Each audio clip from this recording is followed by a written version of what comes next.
कुछ बड़ा एम करेंगे तो जाहिर सी बात है बहुत कम लोगों को पहली बार में सफलता मिलती है। मुझे भी नहीं मिली। यूपीएससी में ये मेरा सेकेंड अटेम्प्ट था। लेकिन जब भी आप कभी अनसक्सेसफुल होते हैं तो हार नहीं मानना है। संघर्ष तो मतलब यूपीएससी जैसी जर्नी में एक जो सबसे बड़ा संघर्ष होता है वो खुद से होता है। जैसे ही पीडीएफ खुली है फोन पर, मैंने अपना नाम सर्च किया और दौड़ते हुए मम्मी के पास जाके बताया मम्मा मेरी 71 रैंक आई है। उसके बाद सबसे पहले जो फोन लगा के मैंने बताया वो पापा को फोन लगा के बताया है। हर दिन आपको सुबह उठ के अपनी टेबल पे वापस आना है और पढ़ाई शुरू करनी है। और आई थिंक किसी भी एग्जाम में चाहे आप कोई भी बड़ा लक्ष्य रखें तो उसमें यही सबसे बड़ा चैलेंज जो अभी लाइफ आगे आ रही है इसमें देखने में तो काफी अच्छा है, बट इसके साथ काफी सारी रिस्पॉन्सिबिलिटीज आ रही हैं। मुझे रिसर्च की तरफ जाने का मन था। मैंने एजुकेशन सिस्टम जो इंडिया है इस पे रिसर्च भी किया है।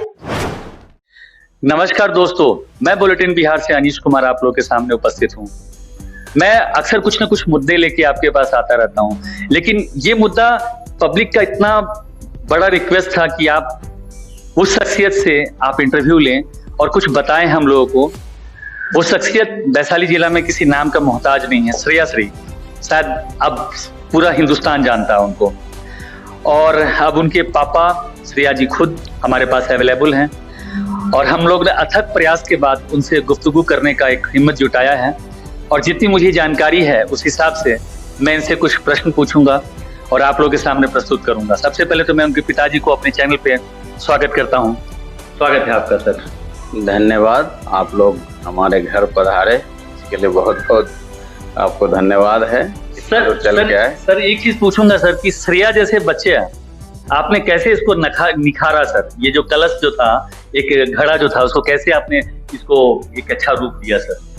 देखिए, ये कोई भी जो इमारत बहुत ऊंची बनती है तो उसके नींव में बहुत ज्यादा मेहनत करनी पड़ती है। उसकी नींव जितनी गहरी होगी तभी वो इमारत उतनी बड़ी होगी। तो इन लोगों का एलकेजी, यूकेजी और क्लास 1 से ही इनके ऊपर मेहनत किया गया है और एक एक छोटी छोटी डिटेल पर ध्यान दिया गया है। इस क्रम में हमने बहुत सारी किताबें पढ़ी है, इनकी मम्मी भी पढ़ाई की है और जो जो कुछ हम लोगों को मिला है उन सब चीज़ों को इन लोगों के ऊपर हम लोगों ने लागू किया है और धीरे धीरे इनको सेटअप किया है और स्टेप बाय स्टेप इनको आगे बढ़ाया गया है। इन्होंने बहुत सारे ओलंपियाड, प्राइवेट, सरकारी सब कुछ दिए हैं, जिसमें स्टेट टॉपर भी ये लोग 4-5 बार आ चुकी हैं और इन्होंने एनटीएसी क्लियर किया है, केवीपीवाई क्लियर किया है।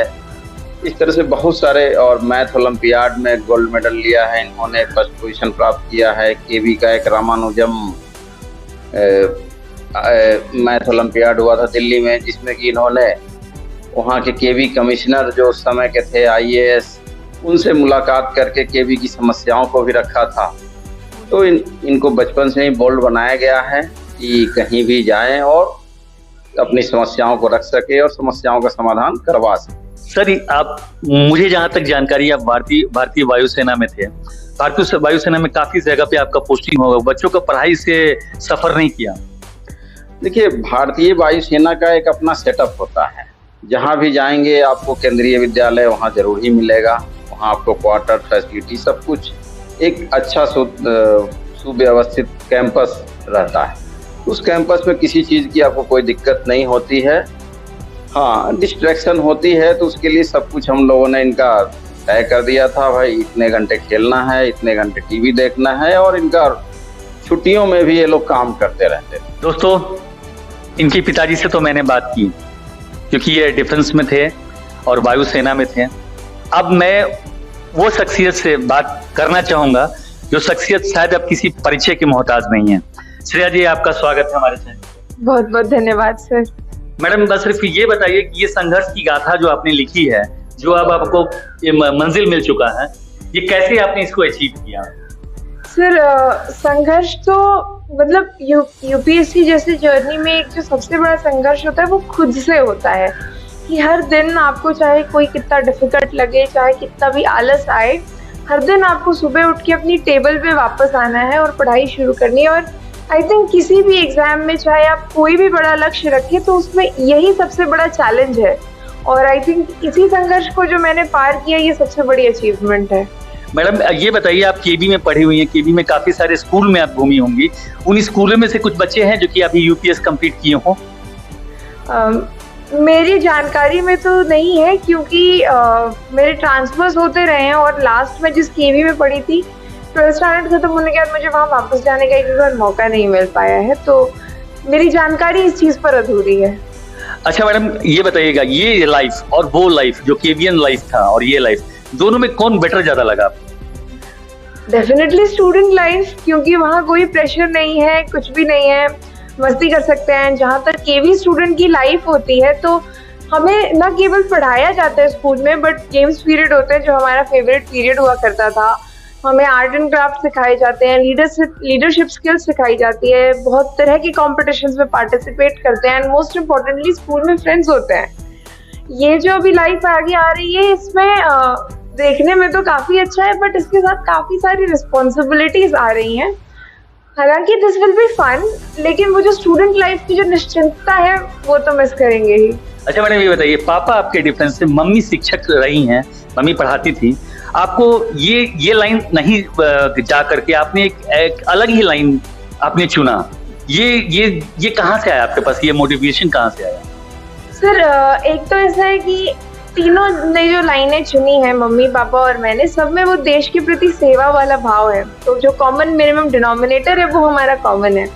और जो स्पेसिफिक यूपीएससी की लाइन आती है, तो जब मैं कॉलेज के सालों में थी तो मुझे रिसर्च की तरफ जाने का मन था। मैंने एजुकेशन सिस्टम जो इंडिया है इस पर रिसर्च भी किया है, और उसमें मैंने पाया कि काफ़ी ज़्यादा दिक्कतें हैं ग्राउंड लेवल पे, और एज अ रिसर्चर हम उतना इम्पैक्ट नहीं क्रिएट कर सकते जितना डायरेक्ट इम्पैक्ट ग्राउंड लेवल पर सिविल सर्विसेज के थ्रू किया जा सकता है। और यही कारण है कि फिर मेरा झुकाव सिविल सर्विसेज की ओर बढ़ा है। अच्छा मैडम, जब पहली बार रिजल्ट आपने सुना, कैसा आपकी प्रतिक्रिया कैसे रही सर, और सबसे पहले आपने किसको बताया? सर वो वर्किंग डे था, मंडे के दिन रिजल्ट आया था, तो मेरा भाई ऑफिस में था, पापा भी ऑफिस गए हुए थे, मैं और मम्मी केवल घर पे थे अलग अलग कमरों में। जैसे ही पीडीएफ खुली है फ़ोन पर, मैंने अपना नाम सर्च किया और दौड़ते हुए मम्मी के पास जाके बताया, मम्मा मेरी 71 रैंक आई है। पहले तो विश्वास नहीं हो रहा था, 2 या 3 बार चेक किया। उसके बाद सबसे पहले जो फ़ोन लगा के मैंने बताया, वो पापा को फ़ोन लगा के बताया है। अच्छा ये बताइए, पापा को बताने के बाद में फिर आपके गांव में, ये आपका गांव है, ये छोटा सा गांव है, इसमें आपका बचपन आप गुजारी होंगी, आपको शायद पता है कि यहाँ भी एक केंद्रीय विद्यालय है? सर यहाँ मैं केवल गर्मी की छुट्टियों में आती थी, क्योंकि पापा का ट्रांसफ़र ऐसी जगहों पे रहा है, तो गर्मी की छुट्टियों में आने पे उतना भी ज़्यादा नॉलेज नहीं है। यहाँ आकर हम लोग केवल अपने दादा दादी और रिलेटिव्स के साथ ज़्यादा मस्ती करते थे। दोस्तों अब मैं इनसे वो चीज, आप दर्शक जो हम मुझसे पूछ रहे थे और बता रहे थे, बार बार मुझे कह रहे थे, मैं इनसे आपसे अब वो चीज बुलवाने जा रहा हूं कि ये जो संघर्ष है, ये क्लास 1 से स्टार्ट की थी और अभी तक का मंजिल कैसे किसी आम बच्चों को, खैर इन्होंने तो अचीवमेंट कर लिया, इनके पापा जी का दिशा निर्देश, इनके मम्मी का दिशा निर्देश, इनके गार्जियंस का दिशा निर्देश इन्होंने अचीव कर लिया, लेकिन उन बच्चों के लिए जो दूर दराज के गांव में बैठ करके हमारे चैनल को देखते हैं, उनके लिए अब इनके मुंह से कुछ वैसी बातें जो कि इनको प्रेरणा स्रोत हो उन बच्चों के लिए। अब मैडम आप कुछ बताइए, वो बच्चों के लिए जो कि दूर दराज के गांव में बैठे हुए हैं, वो कुछ आपसे सीखना चाहते हैं, आप कैसे उनको बताएंगे पढ़ने के लिए? सर कुछ जो बेसिक मिनिमम चीज़ें हैं पढ़ाई में, एक है कि आपके पास डेडिकेशन और डिसिप्लिन होना चाहिए। यदि आपने कोई लक्ष्य निर्धारित किया है अपने लिए, तो वो आपने स्वयं के लिए निर्धारित किया है, तो उसके बाद जो एक्सटर्नली आपको वो टोकारा देने वाली चीज़ जो है उसकी ज़रूरत नहीं पड़नी चाहिए, आप खुद से डिसिप्लिन लाएं। सेकेंडली, जब भी आप कुछ बड़ा एम करेंगे तो जाहिर सी बात है बहुत कम लोगों को पहली बार में सफलता मिलती है, मुझे भी नहीं मिली। यूपीएससी में ये मेरा सेकेंड अटेम्प्ट था, लेकिन जब भी आप कभी अनसक्सेसफुल होते हैं तो हार नहीं मानना है।